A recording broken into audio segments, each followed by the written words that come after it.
Hey guys, welcome back to my channel. Today I'm going to show you how to make Instant Pot pot roast. Now I had Jason be my sous chef today, so you will be seeing him assembling everything.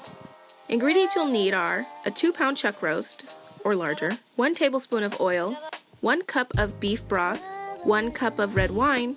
I use Cabernet Sauvignon, but feel free to skip it altogether and just use double the amount of beef broth. 1 large onion, diced, 1 pound of potatoes, quartered. Now this is what I had on hand, but I fully recommend using baby potatoes and leaving them whole.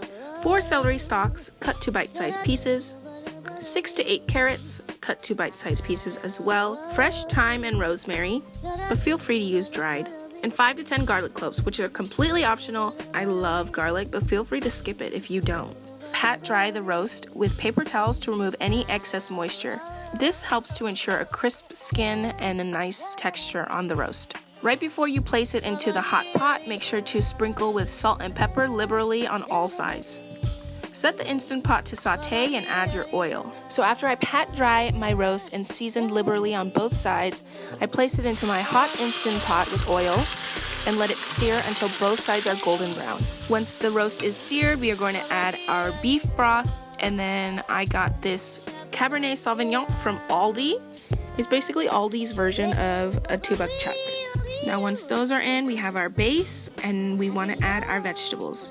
Potatoes, onions, carrots, celery, fresh herbs, and garlic. Now what's great about the Instant Pot is you can cook things that would traditionally take hours to develop flavors, but you can get the same result with a fraction of the time and effort by using a pressure cooker. Since we're using a 2-pound roast in a pressure cooker, it is only going to take about an hour. You do have to allot for the time that it takes to build pressure. Now that can take about 20 to 30 minutes, so just keep that in mind. If you notice a little bit of steam escaping, that's totally normal at the beginning of the process because the pressure inside the pot is building, and once it's at the set pressure, the metal pin next to the valve will shoot up, and that's when you know you've come to pressure. That's also the same time the cook time will start to decrease.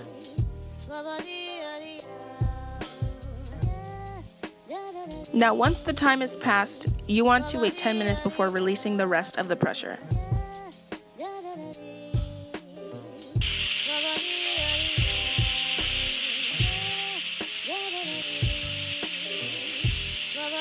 Once it's all out and the metal pin drops, you can take off the lid and look at your masterpiece. If using fresh herbs, the stem should have separated from the leaves and can be discarded. We want to remove the meat and vegetables and just leave the remaining liquid because we are about to make a gravy. Taste the leftover juices and season to taste. If you need more salt and pepper, go ahead and add it. In a separate bowl, combine 2 tablespoons of cornstarch and 2 tablespoons of cold water and mix well until smooth. Whisk the cornstarch slurry into the remaining liquid until well incorporated. Bring to a boil, then hit cancel, and you're all done. Serve this gravy alongside your roast and vegetables and enjoy.